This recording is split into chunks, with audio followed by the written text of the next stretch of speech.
menjaga auratnya di hadapan laki-laki yang bukan mahramnya.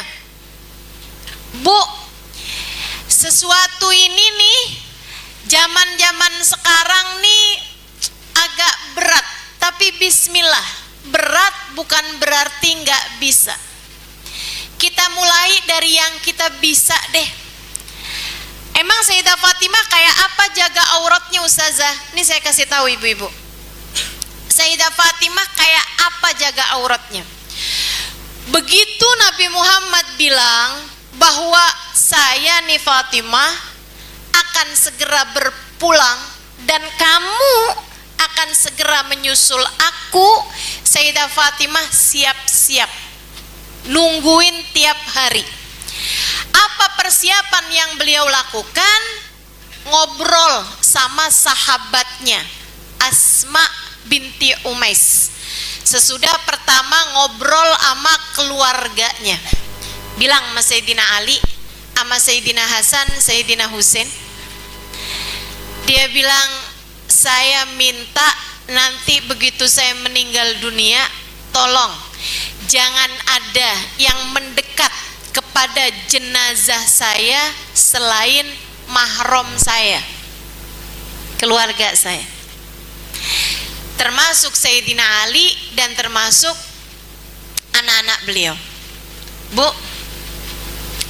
ini jadi perbincangan para ulama fikih adalah bahwa apakah suami boleh melihat aurat perempuan ketika perempuan tersebut sudah meninggal dunia apa enggak?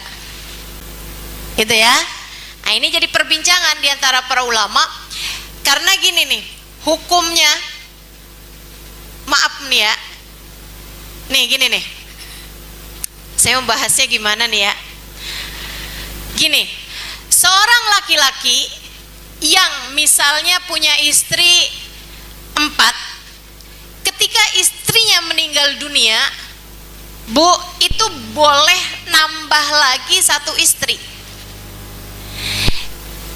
Dari kapan boleh nambahnya? Dari istrinya meninggal apa dari istrinya dikuburkan? Nah, ibu-ibu belaga jadi ulama pada jawab. Pembahasannya, kalau misalnya dari saat meninggal dunia, menghembuskan nafas meninggal, dia udah boleh nikah lagi.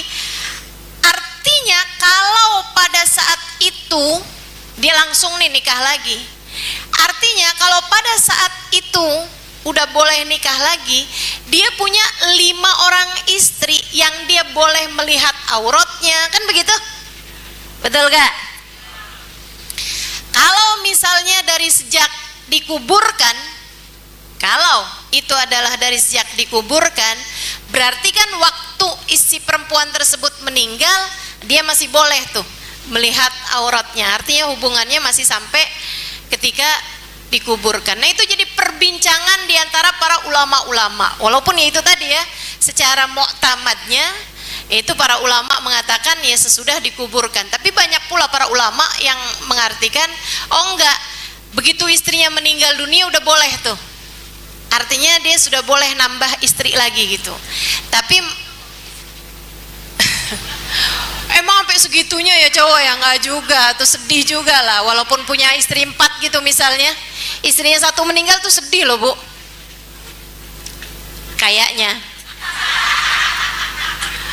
Wallahu a'lam. Ala kulli hal, tapi teman-teman, dari perlakuan Sayyidah Fatimah kepada Sayyidina Ali bin Abi Thalib, nah ini para ulama mengatakan bahwa kalau ada istri meninggal dunia, itu suaminya tetap punya hubungan suami istri walaupun sudah meninggal sampai dengan dia selesai dikuburkan gitu. Ibu-ibu sekalian, bahkan hubungan itu pun juga sampai panjang ke akhirat tentu saja, gitu ya, hubungan suami istri tersebut. Ala kulli hal, Sayyidah Fatimah mewasiatkan kepada Sayyidina Ali dan putra-putrinya untuk tidak ada yang melihat aurat beliau bahkan sampai dengan beliau meninggal dunia, kecuali keluarganya. Sesudah itu beliau kasih pesan sama sahabatnya Asma binti Umais, Mak, kan namanya Asma, entar kamu ya, anaknya kan yang perempuan masih kecil, masih muda, nanti kamu ya saya mintain tolong buat ngafanin, buat menyelesaikan acara-acara memandikan, mengkafani dan seterusnya. Ini urusan perempuan-perempuan nih, saya minta tolong kamu melaksanakannya. Siap Sayyidah. Cuman saya nih jadi kepikiran satu hal, kata beliau. Ini Bu, beliau mempersiapkan kematian kayak orang mempersiapkan pernikahan. Senengnya tuh kayak orang mempersiapkan pernikahan gitu. Ntar kamu ya yang iniin saya, yang afanin saya ini itu. Cuman saya ini lagi kepikiran satu hal nih, kata Sayyidah Fatimah. Apaan? Nanti kan kalau saya udah dikafanin nih, terus jenazah saya ditaruhin begitu aja, pas mau dibawa tuh sama laki-laki, kan kain kafan itu kan nggak ada yang keras ya Bu ya, artinya kan, dan nggak boleh gombrong, maksudnya seukuran badan kan, bungkusnya itu kan seukuran badan. Nanti orang jadi tahu laki-laki nih yang bawain jenazah saya, jadi tahu Fatimah nih gemuk apa kurus, Fatimah nih tinggi apa pendek. Aduh, saya kepikiran banget. Maksud kamu gimana Fatimah? Kalau bisa jenazah saya tuh ditutupin gitu, biar laki-laki nggak pada lihat, sehingga mereka nggak tahu saya gemuk apa kurus, saya pendek atau tinggi gitu. Asma kemudian cerita, waktu saya tinggal di Habasyah, sebagian orang-orang itu menutupi jenazah dengan semacam kayu gitu, ditutupin pakai kayu. Oh gitu, kayak keranda itu loh Bu sekarang. Oh gitu. Wah, kamu bisa nggak ngasih tahu sama tukang kayu sehingga mereka bisa mengajarkan kepada mereka bisa bikinkan saya hal tersebut. Oh boleh. Asma menyampaikan kepada suaminya, suaminya kemudian menyampaikan kepada tukang kayu, dibikinkanlah keranda. Beliau Sayyidah Fatimah adalah orang pertama dalam Islam yang dipakaikan keranda. Sejak itu semua jenazah dipakaikan keranda kurung batang. Tahu ya? Nah itu Sayyidah Fatimah tuh.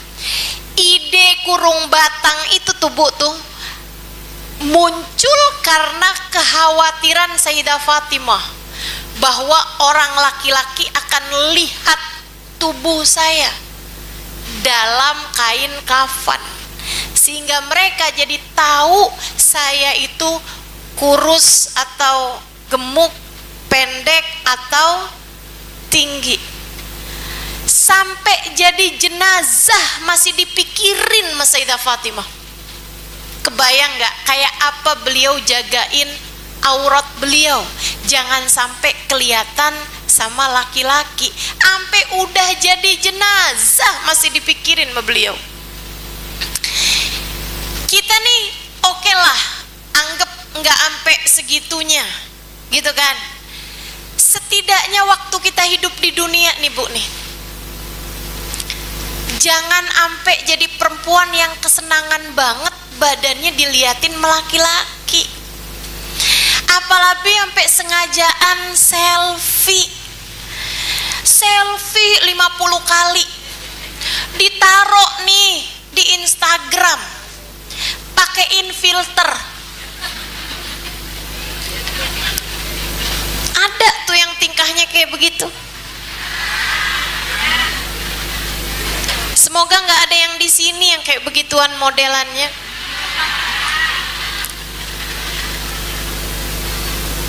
Bu, udah gaya angle-nya nih kiri, Kalau di foto ampe bolak-balik banget, kelihatan gendut, ulangi lagi. Ya, saya nggak mau foto saya kelihatan gendut. Ya kalau nggak mau kelihatan gendut, ya jangan gendut.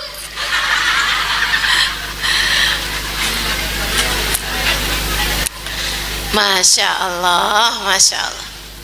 Siku sekalian, udah nih dipakein filter, segala macam filter. Habis itu dipilih yang terbaik.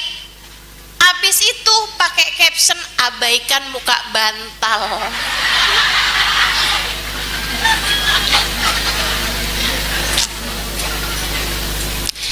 Ya Allah Bu, itu Sayyidah Fatimah kalau lihat kayak apaan modelannya nih yang kayak beginian nih. Sedih pasti. Kayak begitu ngakunya saya pecinta Sayyidah Fatimah, saya pengikut Sayyidah Fatimah. Pengikut dari mana ente? Ya Allah, ya Allah, ya Allah. Haram ya Ustazah. Saya nggak lagi ngomong masalah halal haram.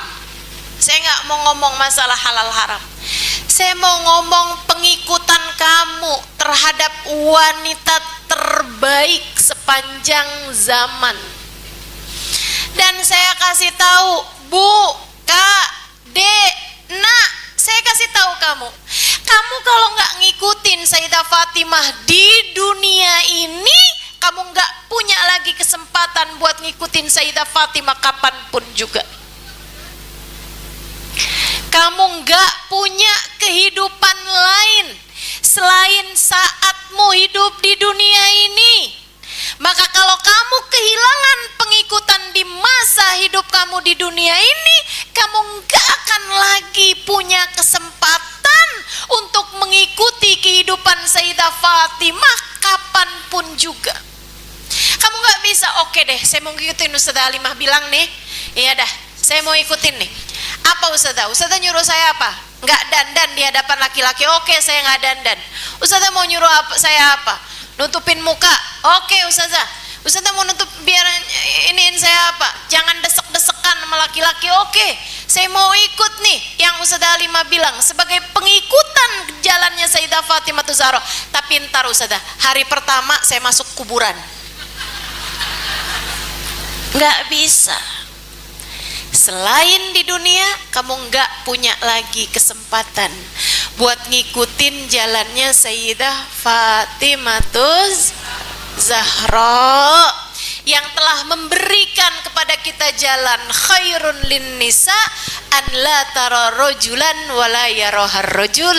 Seindah-indah perempuan yang tidak melihat laki-laki dan yang tidak dilihat laki-laki. Ya Ustazah, kan kita harus kerja, kita harus begini, kita harus adep-adepan sama laki-laki. Nggak bisa nih Ustazah buat tutup muka. Oke. Kamu nggak bisa di tingkat itu. Turun, jangan banyak-banyak turunnya. Maksudnya gimana Ustazah? Jangan dandan, pakai bajunya yang longgar, pakai bajunya warna-warna yang gelap, kan begitu. Apalagi terus pakai kaos kaki, ya kan ya, begitu kan? Bisa kiranya. Jangan sampai yang, Bu, kok nggak kerudungan? Saja timbangan beli bakso doang, ntar keburu lari tukang baksonya. Saya nggak keburu Ustazah ngelihatnya. Jangan dong, jangan. Yuk dijagain nih, kita punya aurat dijagain, kerudungannya dijagain. Kenapa soal? Allah. Jadi pengikutan kita yang pertama kepada Sayyidah Fatimah adalah urusan aurat. Pakai kerudung, Ibu ya. Pakai kerudungan. Jangan cuman kalau hadir majelis doang. Soalnya adek nih yang kayak begituan nih, kalau pergi ke tukang sayur kerudungannya suka ketinggalan. Ada juga yang kalau misalnya, ayo timbangan keluar doang ustazah, segini doang nih, segini doang gitu.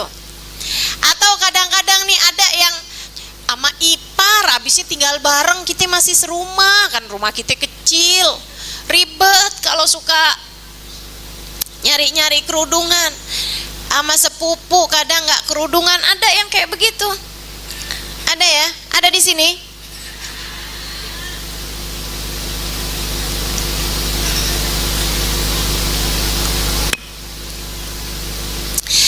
Jangan sentuhan kulit sama yang bukan mahramnya. Ini juga perhatian nih. Ada yang kalau ketemu sama ustadz minta salaman. Ada yang kalau ketemu sama Pak Lurah ngajakin salaman. Kalau ketemu sama Bu Lurah sih kagak. Ada yang kalau ketemu sama Pak gurunya anaknya salaman. Saya pernah lihat tuh. Kaget aja saya. Kayak nggak ngaji padahal sering ngaji. Nah tuh, ayo udah sekarang. Jangan salaman sama yang bukan mahram. Insya Allah. Yang kemarin-kemarin masih suka sentuhan kulit dengan yang bukan mahramnya, mulai sekarang jangan. Setuju? Biar jalannya maju kepada pengikutan Sayyidah Fatimatuz Zahra. Jangan bercanda sama laki-laki yang bukan mahram. Ketawa-ketawa, cekikikan gitu ya. Apalagi nih suka kadang ketemuan sama teman-teman pas reunian, tuker-tukeran nomor telepon. Ada yang begitu? Alhamdulillah kalau nggak ada. Alhamdulillah. Saya girang banget dah nih. Hari ini pasar minggu nggak ada katanya yang begitu. Alhamdulillah. Pasang penghalang antaramu dengan yang bukan mahrammu. Pasang penghalang antaramu dengan yang bukan mahrammu. Tiap kali kamu mau bersentuhankah, bercandakah atau apapun aja, ingat pesannya Sayyidah Fatimatuz Zahra untuk kita menuju menjadi seindah-indah perempuan. Insya Allah. Ustazah, saya tuh nggak punya perasaan macem-macem Ustazah. Kamu pikir Sayyidah Fatimah punya rasa macem-macem gitu? Enggak juga, Bu. Nabi Muhammad aja nggak mau. Nabi Muhammad nih nggak mau. Kamu pikir Nabi Muhammad bukan orang yang pandai menjaga hati? Manusia paling pinter jaga hatinya adalah Nabi kita Muhammad sallallahu alaihi wasallam. Kata Nabi Muhammad, la an aqbalani rajulun bi syu'latin minan nar ahabbu min an yamussa jilda imra'atin la tahillu li. Lebih baik saya dihadapin sama laki-laki bawain saya api daripada saya harus bersentuhan kulit dengan wanita yang tidak halal bagi saya, kata Nabi Muhammad. Lebih baik nih saya disuruh pergi perang, ngadepin laki-laki bawain saya obor, ngadepin laki-laki bawain saya senjata. Lebih saya sukai, kata Nabi Muhammad, daripada saya harus bersalaman dengan yang bukan mahram saya. Jadi nggak usah pakai rasa nggak enakan, Bu. Abisnya Ustazah dia udah nyodorin tangan, saya kan nggak enak kalau saya nggak sambut. Jangan. Hidup bukan tentang urusan main nggak enakan. Hidup adalah soal kita mentaati aturan Allah. Hidup adalah soal menjadikan Sayyidah Fatimah sebagai panutan dan teladan dalam kehidupan kita, insya Allah.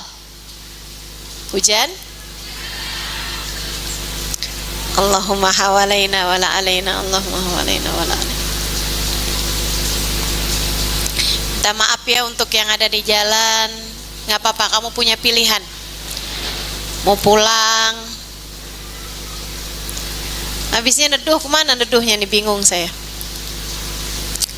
Kalau mau tetap bertahan di situ ya nggak apa-apa juga. Mudah-mudahan Allah kasih guyuran hujan rahmat bagimu, ngapusin segenap dosa-dosamu insya Allah, bawa kebaikan bagi kehidupan dunia dan akhiratmu insya Allah. Amin ya rabbal alamin. Itu panutan yang pertama dari kehidupannya Sayyidah Fatimatuz Zahra radhiyallahu taala anha wa ardhaha.